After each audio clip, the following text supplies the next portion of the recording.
बच्चों, मैं विकास गुप्ता आपका स्वागत करता हूं एक्सप्लिसिट क्लासेस में। आज हम चैप्टर 5 समांतर श्रेणी एक्सरसाइज 5.2 का क्वेश्चन नंबर 16 करेंगे, जो इस प्रकार है कि वह समांतर श्रेणी ज्ञात कीजिए जिसका तीसरा पद 16 है तथा या सातवां पद पांचवें पद से 12 अधिक है।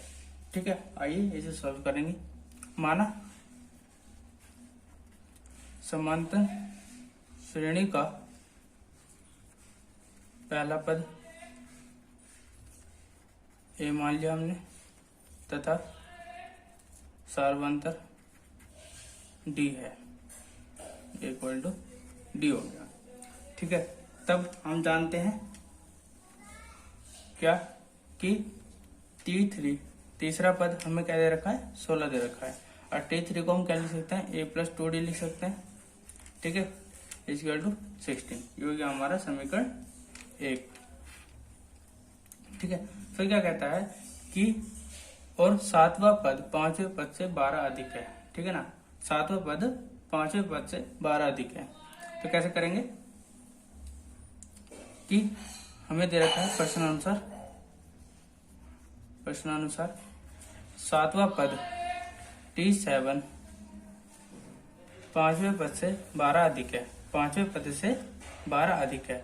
ठीक है ना, अब देखिए दोनों को इक्वल करने के लिए क्या करेंगे कि T5 + 12 हो जाएगा, क्या है ना। अब देखिए हमें क्या है कि T7 हमें दे रखा है 12 दे रखा है, किससे, T5 से। अब दोनों को इक्वल करने के लिए क्या करा हमने, दोनों तरफ हम क्या करेंगे, दोनों तरफ 12 जोड़ देंगे। सॉरी, क्या करेंगे, अब देखिए 12 अधिक है। अब दोनों को इक्वल करने के लिए क्या करेंगे कि दोनों तरफ इक्वल करने के लिए हम क्या करेंगे, दोनों तरफ इक्वल करने के लिए कि इसमें है ना बराबर कर देंगे। बराबर कैसे करेंगे कि अगर देखो ये 12 अधिक है तो हम इसे, मैं 12 इसे दे दूं तो दोनों इक्वल हो जाएंगे। ठीक है ना, इसी प्रकार होगा। ठीक है, तो T7 हमें क्या दे रखा है, a + 16 लिख सकते हैं, और T5 को हम लिख सकते हैं a + 5d + 12। ठीक है, a से a कैंसिल हो जाएगा, 5d इधर आकर क्या हो जाएगा, 6d - 5d = 12। तो d का मान कितना आ जाएगा, 12 आ जाएगा। ये हमारा d का मान आ गया। d का मान आने के बाद क्या करेंगे, d का मान समीकरण 1 में रख देंगे। तो लिखेंगे d का मान समीकरण 1 में रखने पर, तो क्या था समीकरण 1, हमारा समीकरण 1 था क्या कि a + 2d = 16। ठीक है, a + 2d = 16 था। सॉरी, 1 मिनट, ये 4d हो जाएगा, ये हो जाएगा 4d, तो हो जाएगा हमारा 2d, और t का मान कितना आ जाएगा, 6 आएगा, 2 × 6 = 12। तो d का मान हमारा 6 आ जाएगा। सॉरी, गड़बड़ हो गई। ठीक है, आइए सॉल्व करेंगे। तो a + 2d = 16 था, तो a का मान निकाल लेंगे तो क्या होगा, d का मान क्या था, 6 = 16, 6 दूनी 12, तो ये हो जाएगा 12 इधर आकर प्लस माइनस हो जाएगा, 16 - 12, तो a का मान कितना आ जाएगा, 16 में से 12 के 4 आ जाएगा। a और d का मान आ चुका है, तो हम क्या करेंगे, तो पहला पद, दूसरा पद, तीसरा पद, चौथा पद निकाल लेंगे, क्योंकि ठीक है ना, तो हमें समांतर श्रेणी ज्ञात करनी है, तो निकाल लेंगे। T1 तो हमारा क्या होगा, a = 4 ही होगा, और T2 दूसरा पद क्या होगा, a + d होता है, a कितना हमारा 4 और d 6, तो कितना 4 6 10 हो जाएगा। ऐसे T3 निकालेंगे, तीसरा पद a + 2d, तो क्या हो जाएगा, a4 + 2 × 6, तो कितना हो जाएगा, 4 + 6 दूनी 12, 12 4 16 हो जाएगा। ठीक है, ऐसे T4 निकाल लेंगे। T4 क्या होगा, a + 3d = a का मान 4 + 3 × d का मान 6 = 4 + 6 = 18, 18 4 22 होता है। ठीक है ना, ये आ गया हमारा समांतर श्रेणी। ऐसे हम निकाल सकते हैं, तो लिख सकते हैं, अतः समांतर श्रेणी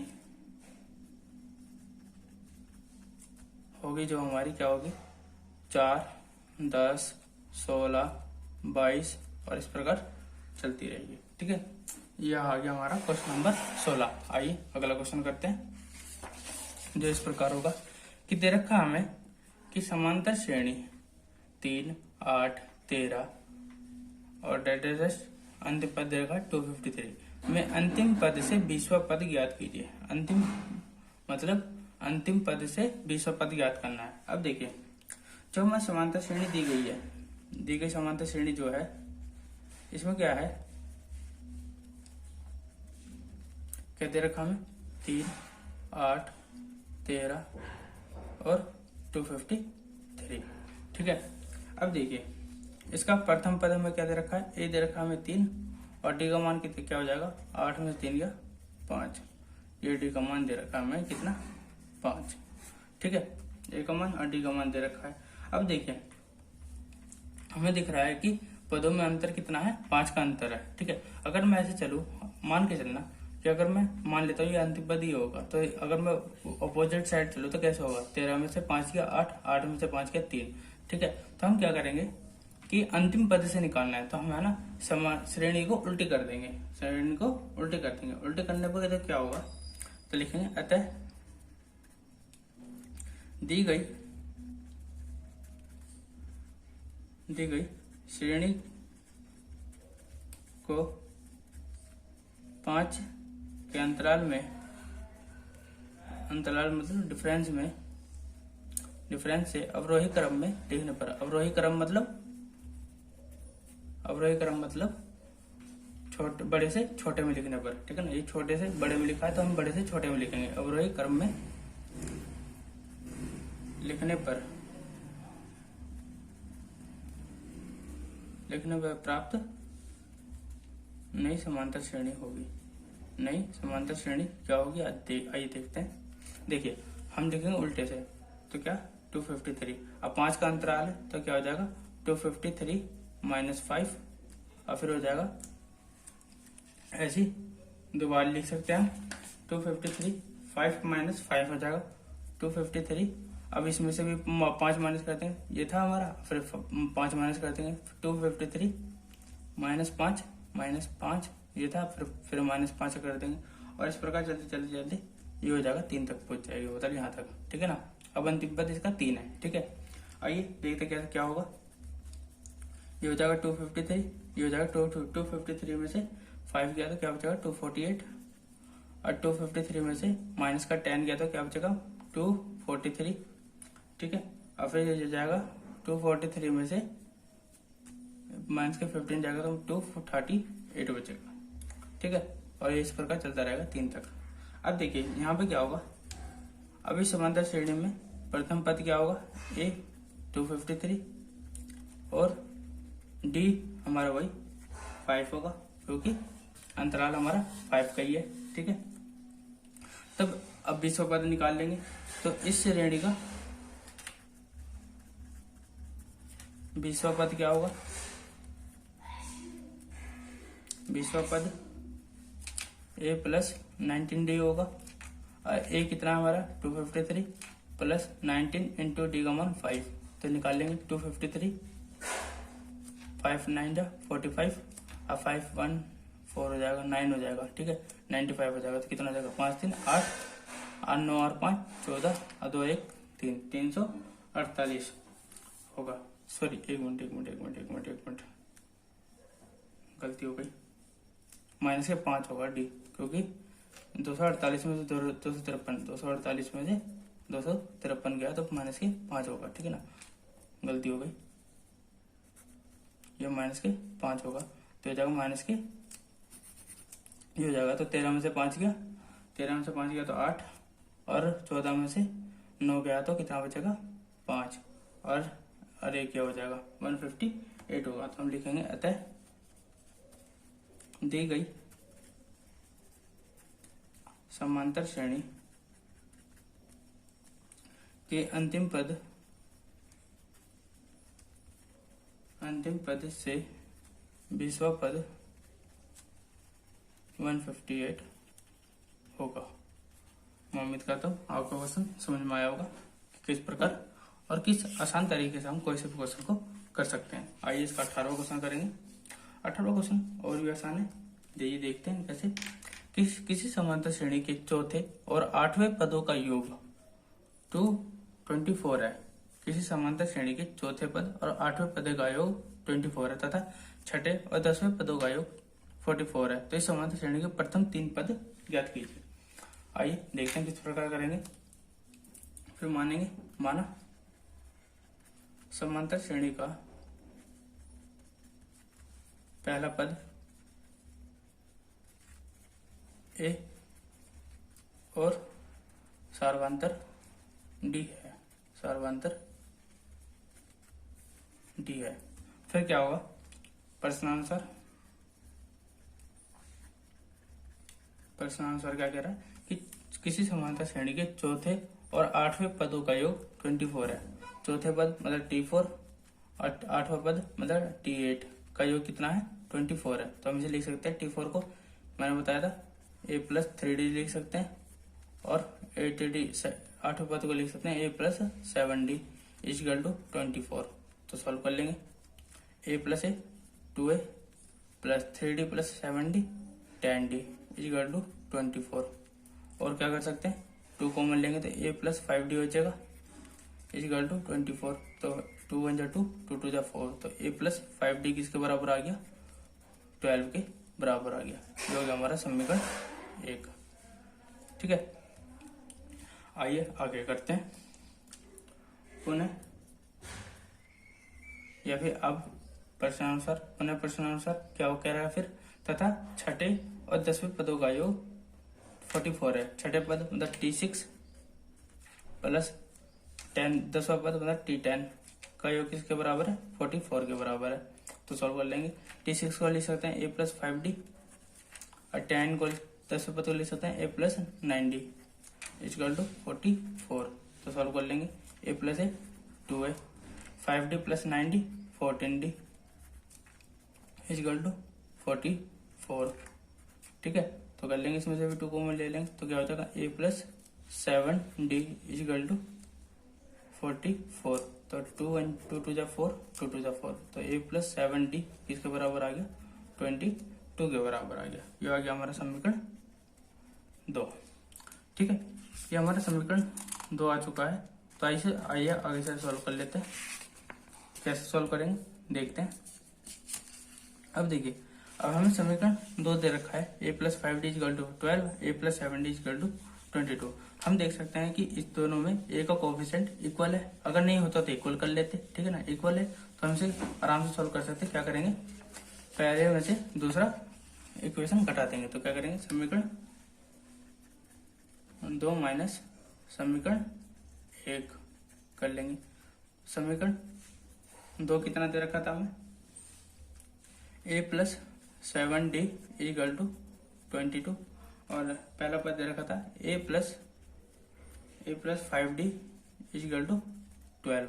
माइनस कर देंगे, माइनस माइनस माइनस हो जाएगा, ये तो कैंसिल हो जाएगा। प्लस माइनस 7D में से माइनस का 5D गया, क्या बचेगा 2D इक्वल टू 22 में से माइनस के 12 गया, क्या बचेगा प्लस के 10। तो D का मान क्या आ जाएगा, 2 पंजे 10। तो D का मान कितना आ गया, 5 आ गया। D का मान समीकरण 1 या 2 किसी में भी रख लेंगे तो हमारा A का मान भी आ जाएगा। तो रखेंगे D का मान समीकरण 1 में रखने पर तो क्या होगा,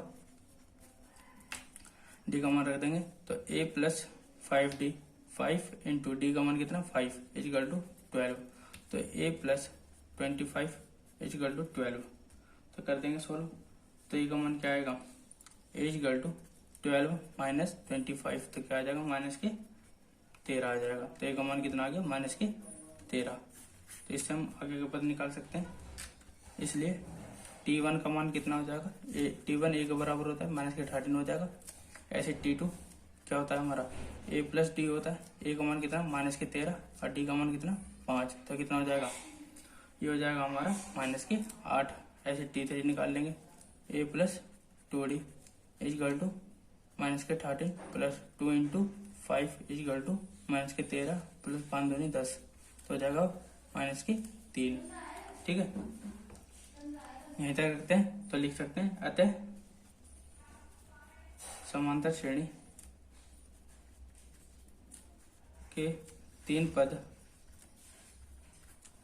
होंगे क्या, माइनस के 13, -8 -3 और इस प्रकार चलता जाएगा। ठीक है, 3 पद हमारे निकालने थे तो 3 पद हमारे ये हो गए। ठीक है, मैं उम्मीद करता हूँ आपको क्वेश्चन समझ में आया होगा अच्छी तरह। ठीक है, आइए इसका अगला क्वेश्चन करते हैं। अगला क्वेश्चन और भी आसान है। जितना आप अच्छी तरह समझते चलेंगे, स्टेप बाय स्टेप करते चलेंगे, उतना अच्छी तरह क्वेश्चन होते चला जाएगा। क्या कह रहा है कि सुब्बा राव ने 1995 में 5,000 रुपये के मासिक वेतन पर कार्य आरंभ किया और प्रत्येक वर्ष 200 रुपये की वेतन वृद्धि प्राप्त की। किस वर्ष में उसका वेतन 7,000 रुपये हो जाएगा? अब देखिए, सुब्बा राव ने 1995 में सुब्बा राव ने का मासिक वेतन कितना था? क्योंकि इस साल से स्टार्ट करा तो कितना था? 5,000 रुपये था। ठीक है, अब फिर क्या हुआ? 1996 में सुब्बा राव का मासिक वेतन क्या हो जाएगा? एक साल के बाद क्या? प्रत्येक वर्ष 200 रुपये की वृद्धि होती चली जाती है। तो कितना हो जाएगा? 5,000 प्लस 200 तो कितना हो जाएगा? 5,200 रुपये हो जाएगा। ऐसी 1997 में सुब्बा राव का मासिक वेतन क्या हो जाएगा? 5200 में से फिर 200 जोड़ देंगे तो कितना हो जाएगा? 5,400 रुपये हो जाएगा। ठीक है, तो इस प्रकार प्रत्येक वर्ष सुब्बा राव का मासिक वेतन कितना हो जाएगा? पहले साल था 5,000 रुपये, फिर हो गया 5,200, फिर हो गया 5,400, फिर ऐसी 200 रुपये बढ़ता जाएगा। तो इसमें क्या होगा? यहाँ पर पहला पद ये हमारा कितना होगा? 5,000। ठीक है, और डी कितना होगा? 5,200 में से 5,000 घटा देंगे तो कितना आ जाएगा? 200 आ जाएगा। तो हमारा डी कितना आ गया? 200 आ गया। ठीक है, माना n वर्षों में उसका वेतन 7,000 रुपये हो जाएगा n वर्ष में। ठीक है ना, हो जाएगा। तो क्या होगा? तो हम मान लेते हैं टी एन बराबर कितना है? 7,000 है। तो फॉर्मूला आएंगे a plus n minus 1 into D था, होता है फॉर्मूला, ये हो जाएगा 7,000। ए का मान कितना? 5,000 है। ठीक है, प्लस n माइनस 1 और डी का मान कितना? 200 इक्वल टू 7,000। आगे सॉल्व करेंगे तो क्या होगा? आगे सॉल्व करने पर क्या होगा कि 5,000 उधर ले जाएंगे, n माइनस 1 200 था इक्वल टू 7,000 में से माइनस 5,000 करेंगे तो क्या कितना बचेगा? 2,000 बचेगा हमारा।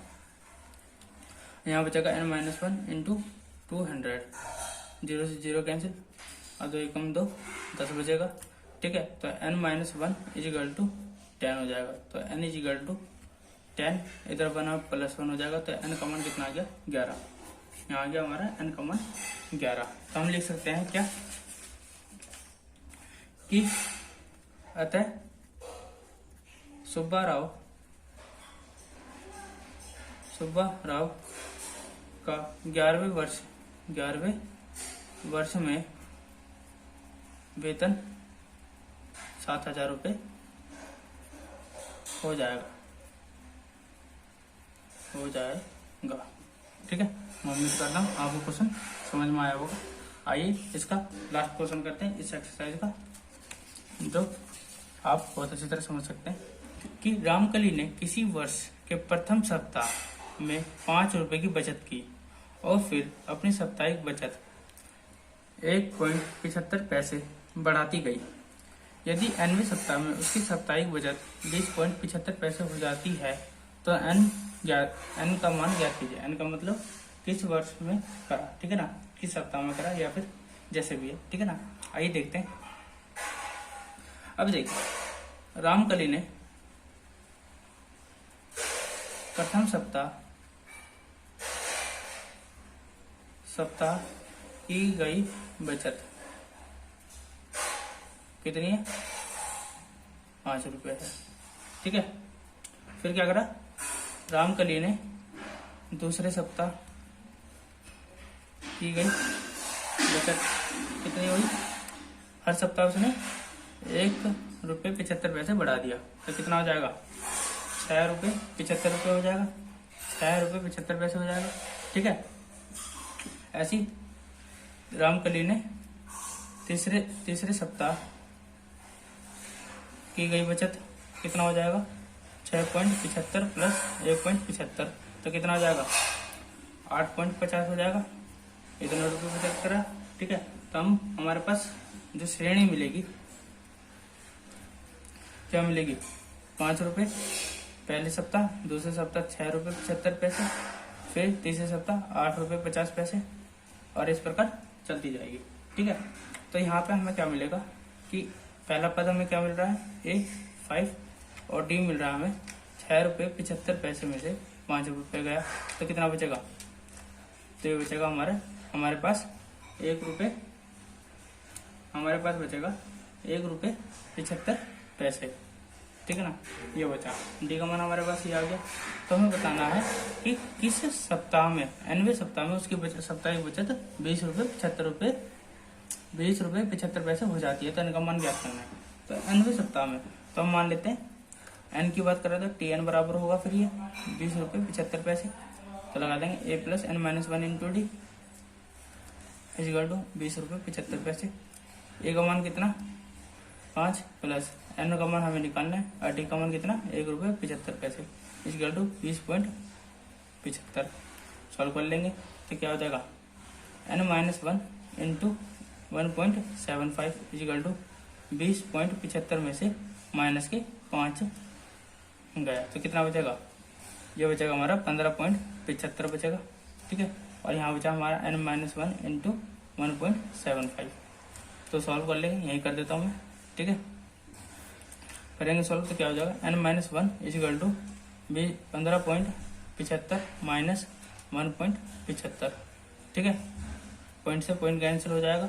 ठीक है, तो सॉल्व करेंगे तो क्या आएगा, 5 तिया 15, 5 पंजे 25, 5 तिया 15, 5 एकम 5, 5 पंजे 25।